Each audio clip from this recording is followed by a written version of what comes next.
Companheiras e companheiros, indignados da Grécia, de Portugal e da Espanha, a vossa luta é a nossa luta. Nós somos 99% e eles são 1%. Se nos fecharem o futuro, abrimos-lo de novo. Se nos negarem as instituições, a rua é afirmativa. Se nos derem a democracia, democratizamos a democracia. E a prova dos 9 é a alegria. Obrigado. Boaventura de Sousa Santos é uma das pessoas mais presentes na vida intelectual brasileira, porque é um pensador que une dois mundos. O primeiro mundo, com sua ciência, e especialmente o Grande Sul, que é a opção ideológica dele, pensar o mundo a partir do reverso do mundo. O professor Boaventura, ele faz um perfil de intelectual que é do século XXI, realmente, né? É o intelectual que pensa com o coração e a ação. Um pensador que age no mundo, que é militante, que atua com solidariedade, transformando a realidade na aliança com os sujeitos históricos que são os protagonistas desse processo de interferência e de atuação no mundo. O bom do Boaventura é que ele não cai no academicismo, pelo mero academicismo, como a gente tem observado atualmente em boa parte da produção acadêmica mundo afora. É acadêmico, sim, mas é um acadêmico preocupado de fato, assim, é um acadêmico preocupado em transformação, preocupado em de fato, que a sua produção seja emancipatória. E eu acho que a maneira de agir do Boaventura, a liderança que ele exerce e o diálogo fácil que ele tem com os movimentos, de onde ele bebe, digamos assim, informações, experiências e uma sabedoria popular para trabalhar essa sabedoria, sistematizar, digamos, esse saber popular, é, a meu juízo, a maneira mais adequada que nós podemos pensar do papel da universidade, do papel do intelectual. Fala-se muito no silêncio dos intelectuais. A ideia de que houve uma retração do espaço público por causa do alargamento do espaço privado trazido pelo neoliberalismo e que isso produziu um afastamento dos intelectuais da vida pública e um afastamento dos acadêmicos da ideia de transformação. Eu acho que o intelectual hoje, a remeter-se realmente ao silêncio ou à sua torre de marfim, ou aos seus livros, perde a consciência cidadã e, a meu entender, perde a razão de ser. Porque nesta sociedade em que tudo se pretende mercantilizar, ele acaba por ser também um objeto mercantilizável. E, portanto, ele perde a razão de ser como pensamento crítico, independente, que continua a trabalhar por uma sociedade melhor e por uma sociedade mais emancipada e mais libertada. E, portanto, é uma responsabilidade de todos os dias. Porque a teoria deixada a si mesma, ela não tem uma utilidade para a sociedade humana, né? Ela fica completamente fechada em si mesma, encastelada, e ela não desabrocha para todos os resultados que uma boa teoria pode ter para ajudar a sociedade, a nossa população brasileira. Aqui no Sul está se elaborando um pensamento rebelde. Isto é, um pensamento autônomo na experiência de organização como sobrevivência e resistência dos pobres, que agora estão passando uma fase de libertação, não só resistir e não morrer, mas avançar. A realidade é o que ainda não existe. São as nossas aspirações de dignidade humana que nós queremos e merecemos realizar, mas que não foram ainda realizadas. Portanto, a realidade para nós é uma coisa muito mais complexa do que aquilo que existe, que está na frente dos nossos olhos, que está nos nossos supermercados, que está nas nossas universidades. O rebelde e a rebelde é exatamente ter essa visão complexa da realidade. Boaventura ele tem uma importância muito grande na minha vida acadêmica, tanto na minha vida acadêmica como na minha vida militante. Então, tanto a aula da inquietação como a entrega do título honoris causa foi um momento bem prazeroso intelectualmente. Eu acho que foi grandioso para a universidade. O título que hoje foi dado ao professor Boaventura é um reconhecimento de todo um trabalho acadêmico e político que ele tem desenvolvido, nacional e internacionalmente, uma reflexão muito arguta que nos ajuda a repensar a ciência e repensar também a relação entre a universidade e os movimentos sociais. É um honoris causa que traz para a lista de nossos professores homenageados a figura de um dos homens mais importantes no pensamento social para o século XXI.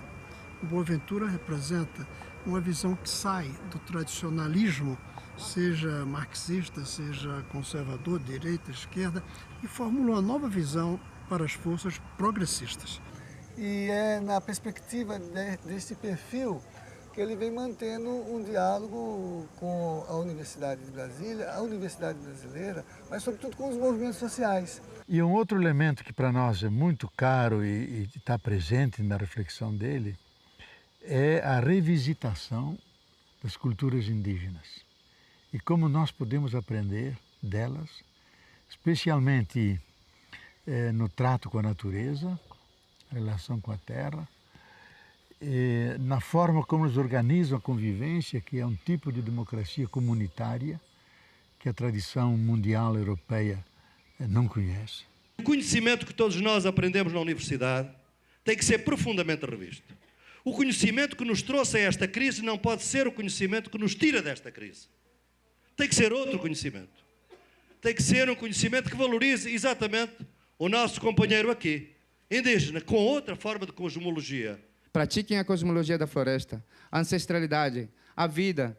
Mexam na terra, andem descalço, sintam a chuva, não sintam nojo quando pisarem numa lama. Para que cortar árvores para plantar um jardim, se já existe um jardim natural? É exatamente esta outra concepção.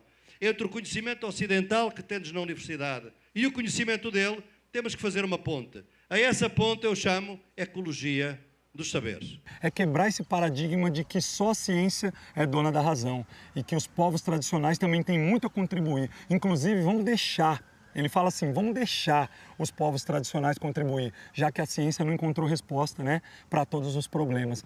Quem sabe se estes povos indígenas, povos quilombolas, a lutarem pela saúde do planeta, não estão a lutar por todos nós. Eles lutam pelos interesses das maiorias antes das maiorias olharem para esses interesses.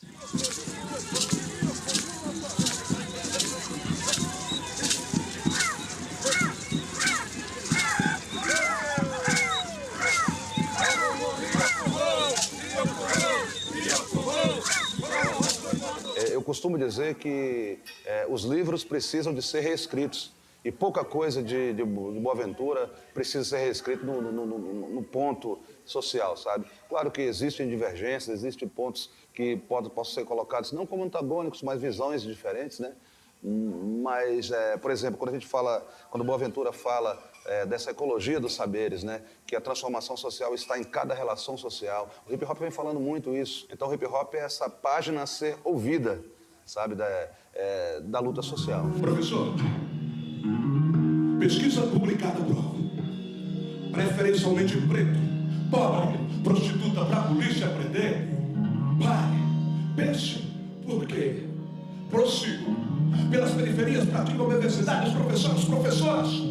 Eles, pelos palanques políticos, prometem, pura farsa, proveito próprio, praias, programas, piscinas, palmas.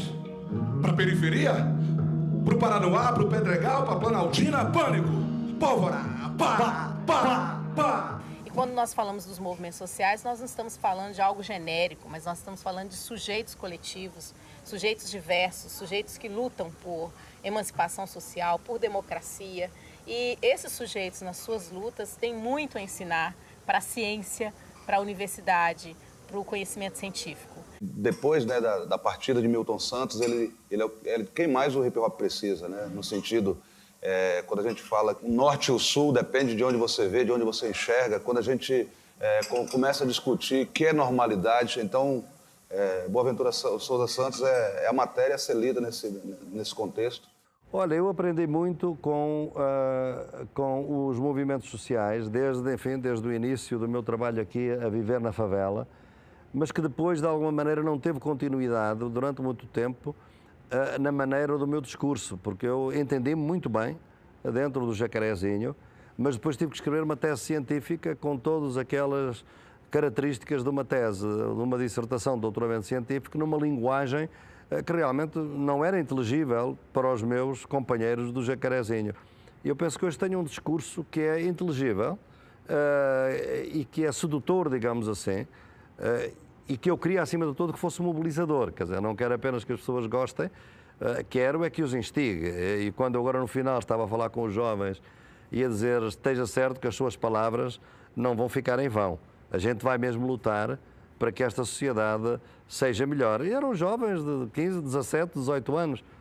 É por aí que eu caminho. O Boaventura escreve um livro que é pouco conhecido, principalmente na academia, chamado O Rap Global. O Rap Global é o Boaventura escrevendo um livro e assinando com outro nome. O Boaventura assina o livro como Kenny, N-S-L West, né? Então, o Kenny é um jovem angolano que vive na periferia de Lisboa e que canta rap. Então, o Boaventura se coloca no lugar desse jovem angolano e escreve o livro como se ele fosse um jovem rapper.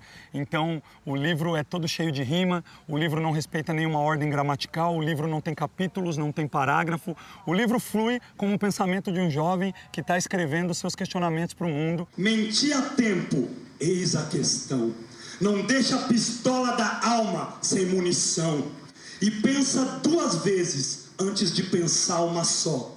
Lembra do esquecimento, que o resto tem dono.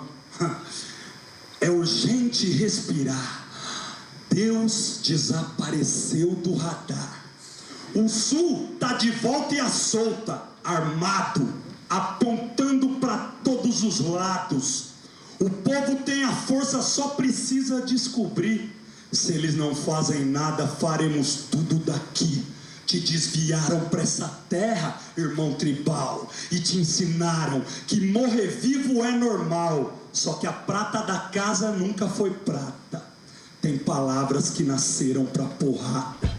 Tem sempre 2 verdades, a que afirma e a que nega.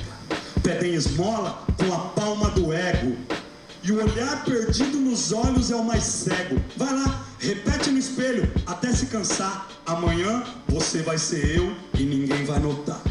Predadores naturais entre filhos e pais, entre dedos e mãos, entre sangue e irmãos. Não tem força entre o garfo e a boca. Não tem pilha e há 1000 armadilhas. Dai-nos, Senhor, a ilusão nossa de cada dia. A dieta mental mata mais do que a obesidade da vida. O sul tá de volta e à solta, armado, apontando para todos os lados. O povo tem a força, só precisa descobrir. Se eles não fazem nada, faremos tudo daqui.